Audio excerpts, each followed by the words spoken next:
All right, today we are tackling a true clinical nightmare, Ludwig's angina. This isn't just a severe infection. It's a floor-of-the-mouth phlegmon that kicks off a high-stakes, desperate race against the clock. Let's get right into it.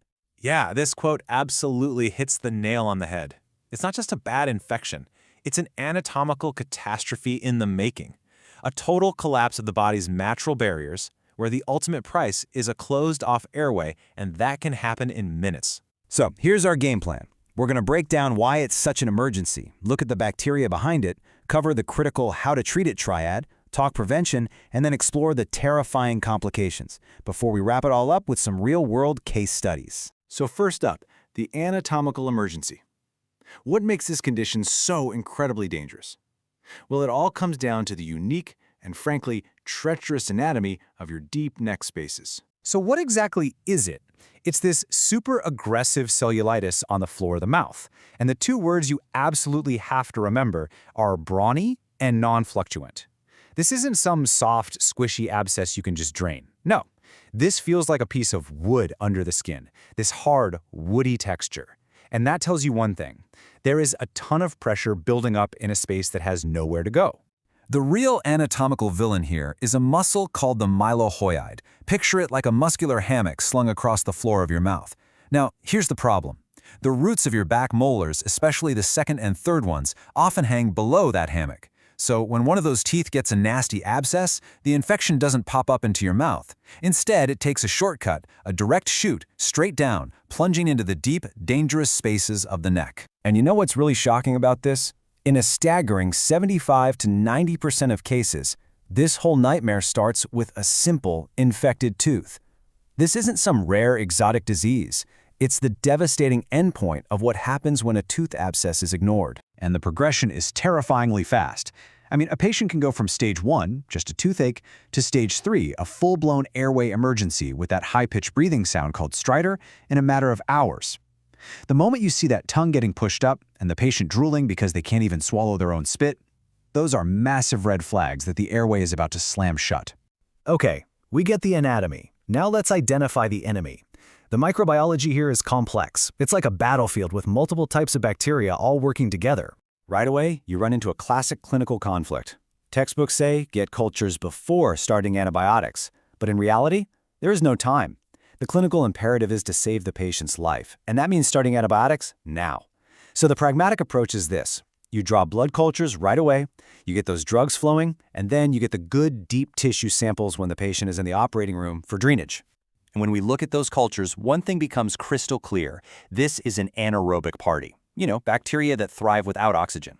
They outnumber the oxygen-loving aerobes by 3 or 4 to 1. And that's critical, because these anaerobes are the real wrecking crew. They produce the enzymes and gas that destroy tissue and drive this infection's incredible speed. So here's the rogues gallery. You have your usual oral bacteria like Streptococcus, plus a whole host of those anaerobes. But look at that atypical category. If you find a pathogen like Klebsiella pneumonia, that's a major red flag.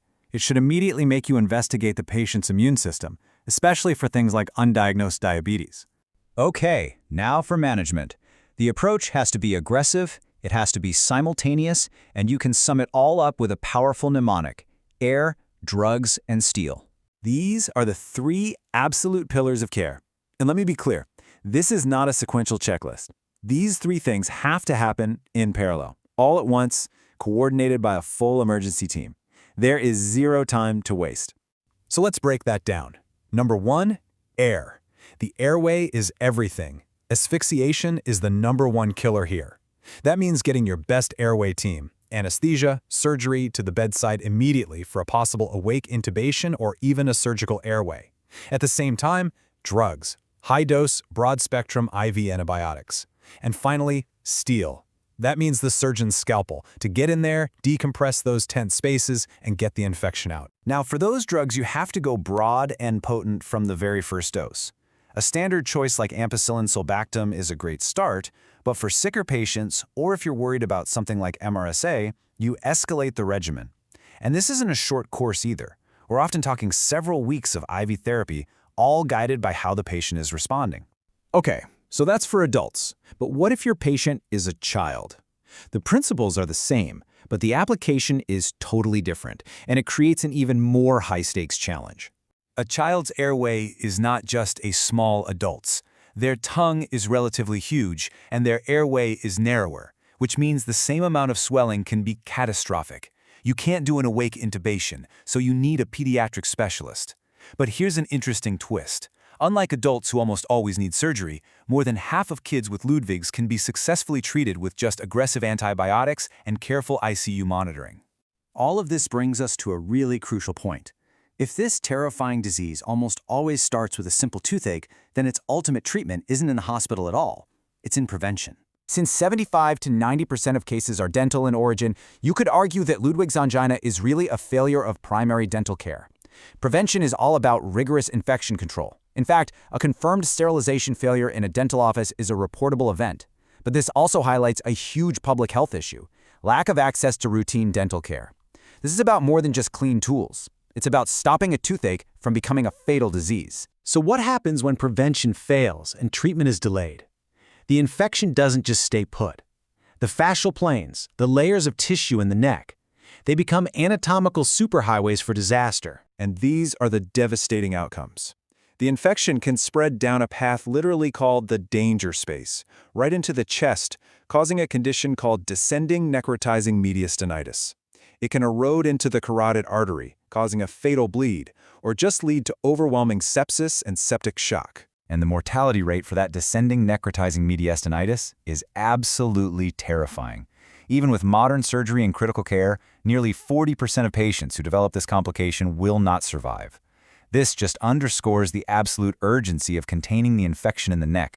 Okay, to bring all this together, let's look at how these principles apply in the real world with a few quick clinical cases. These cases really crystallize the takeaways. For the classic adult, it is all about the primacy of the airway.